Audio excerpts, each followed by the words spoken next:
Today, guys, we'll be talking about the Old Firm Derby. It is on Sunday, the 1st of March, and we're going to anticipate probably one of the biggest Old Firms we have seen in a while. The title race, the four-way title race, has obviously been action-packed this season, but we'll be discussing what's going to happen, maybe the team selection, stuff like that, because there's a lot of debate around different positions in the Celtic team and the Rangers team. So if you do enjoy this kind of content, leave a like, put in post notifications, and subscribe to Just Adam, and let's get. This season has been absolutely action packed. We've had the Old Firm literally in the dugout, they've collapsed, and then for Rangers' sake, they've regained that strength through Danny Rowe. We've had Martin O'Neill come back at 73. We've had Motherwell play like prime Barcelona. We've got Hearts with Derek McInnes who have been getting tips after the big man Sir Alex, you know what I mean? So it's been so impactful this season, and this game is crucial for both teams. There's been a lot of discussion whether who loses this game is out the title race. In my opinion, they're not out it, but they're the furthest away from it out of the four teams, because Motherwell are definitely in this title race. But Celtic go to Parkhead with many big decisions. They're third in the table. They're on 58 points and 54 points, sorry. And it's a sense of we don't know what's going to happen, and it's going to be one of the games. It's like Old Firms are unpredictable as it is, so it will be very hard to predict. Rangers are on 56 points, so if Celtic win the game, they can kind of overleap Rangers in that sense. So basically, teams. Well, the thing with the Rangers team is it is quite self-explanatory. You've got your main base and goals. You've got Jack Butland, you've got Fernandes and Suter. A lot of Rangers fans have been calling for Suter to get out of the team, so that'll be interesting. Sterling's out, so we know Tav will be starting. So that'll be a tough battle against Maeda, as it always is. You've got Romans that'll probably start, because I think this game's more suited to him, or even Magoma, because that's a position that is up for debate. Romans has been amazing since he's come in at Rangers. Chuck Kwani, it is starting to look like good business for Rangers. Rashkin, then you've got Mikey Moore in the 10. When he was out wide at the start of the season, it was a bit but when he's playing for the middle, he looks really, you know why he is at Tottenham, a club with that much money. And how wide is the debate? Because do you go with Nadiri and Chermiti up front, as well as Gassaman, or you don't really know what to do, and it's going to be intriguing in that sense. But with Celtic, Schmeichel has had a couple of very concerning performances, and it's not like him at all, and you wonder if Martin O'Neill is thinking of dropping him, because it's Cicinalo from Finland, he started a couple of games, but it was in lower cup games, and you're not really able to pick up a full kind of analysis for the cup games, because it's not against. But and one thing I do think will happen, he'll start against Stuttgart. He has started against Stuttgart. And we don't know how that's went. I'm filming this throughout the game, so bear with.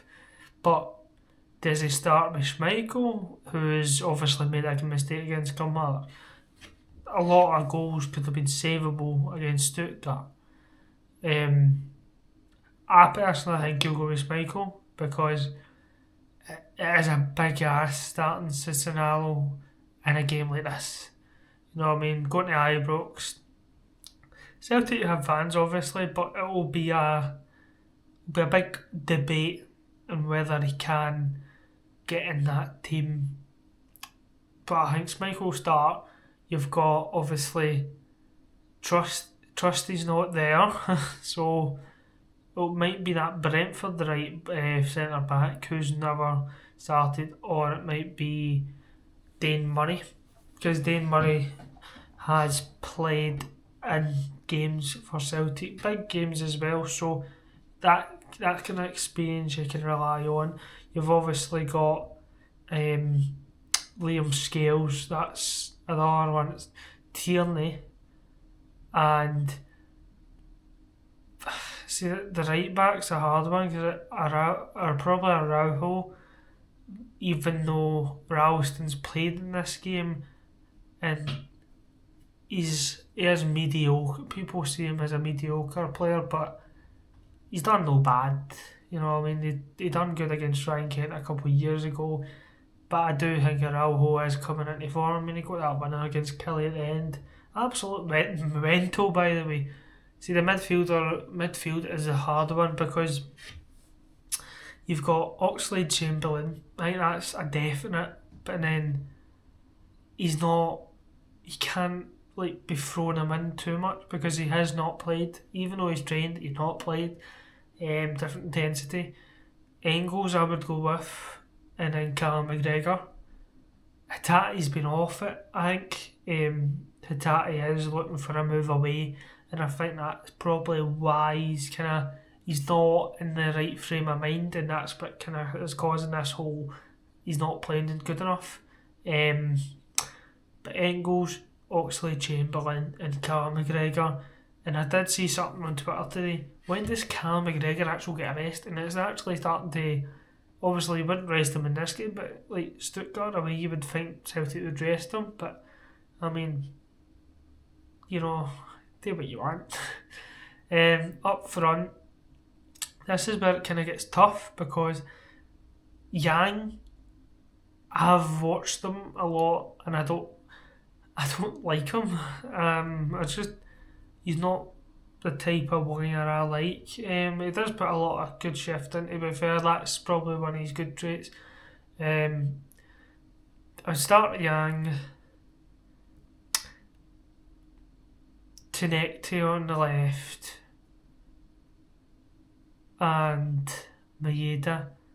But if you're not starting Yang, you put Nygren on because Nygren's goal scoring form has been superb this season, and it continues to show that it's a bargain of a signing. Tinekti has picked up his form, but I think the big issue in this Celtic team is the centre back, because Dane Murray, yes, he's fine. He's an upcoming defender, but it's against Rangers at Ibrox and it's Danny Rose Rangers. But let's analyse the actual game. So going in. Here we go. And that's obviously Celtic have lost to Hibs, Rangers have to Levy. Celtic are currently away in Germany, so that might have a effect on them because they're currently leading 1-0, so they're going for the game. They're only 2 goals before extra time. That game does go on in extra time. We might see more dire legs. Martin O'Neill, there's rumours that he is considering walking away, so if they rumours are maybe circling around the club, it might cause a distraction away from the actual game itself. Don't think it will, but it's a possibility. Rangers going to this, Danny Rowe, they've been on literally a roll, and they've continued to show that what a new coach can bring and how bad Russell Martin was. That said, Rangers, when they won at Parkhead, that was under Nancy, but when they got beat in extra time by Martin O'Neill, but that was with 10 men and they still struggled to beat Rangers. So there's a lot of factors, but it's this game on the first and then the cup game, it matter for Rangers and Celtic. But my personal view of the game is you can't really predict a result. Like, you can't be certain when predicting a result. So I do see, like, going off Celtic's recent form. They just don't look like they're. You've known, I mentioned this a lot. I watched Open Goal, and Slaney and Cy Ferry were talking about. They just don't think Celtic can win the league, and I'm in that kind of same boat because obviously they don't look like they're playing good football, and the last minute winners can only last for and as I said, the centre back issue in this game is going to be crucial. It's crucial. It's a big factor, especially going away to Rangers' home ground. So I do see a Rangers win, but this is because of all the factors that have hurt Celtic. But as I said at the start of the video,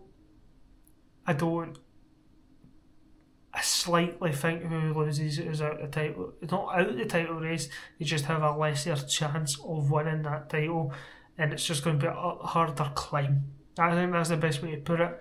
But I think this game will be really close, and I'm going to go with 3-1 Rangers, and it's going to be just one of the games, you know what I mean? It could end up 0-0 like the one at the start of the season, because two teams are nervous, and whatever happens, it benefits us. I mean, I think Hearts will be kind of hoping for a Rangers win, because if Celtic, as I said, win the game in hand, they will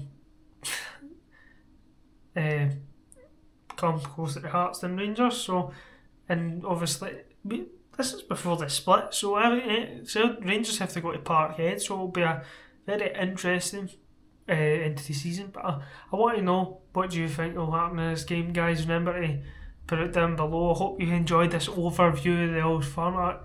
It will be a big and good game. Hopefully it will be a good for the neutrals, and I think just put your predictions down below, guys. Honestly, it is one of the games. It's probably one of the best we've had in maybe 15 years, because it is so close. It's like, it's not even just day two are going for the title, it's the R2. So the R2 are going to be looking at the Ibrox on Sunday. But remember, guys, to leave a like, subscribe to the channel, and good.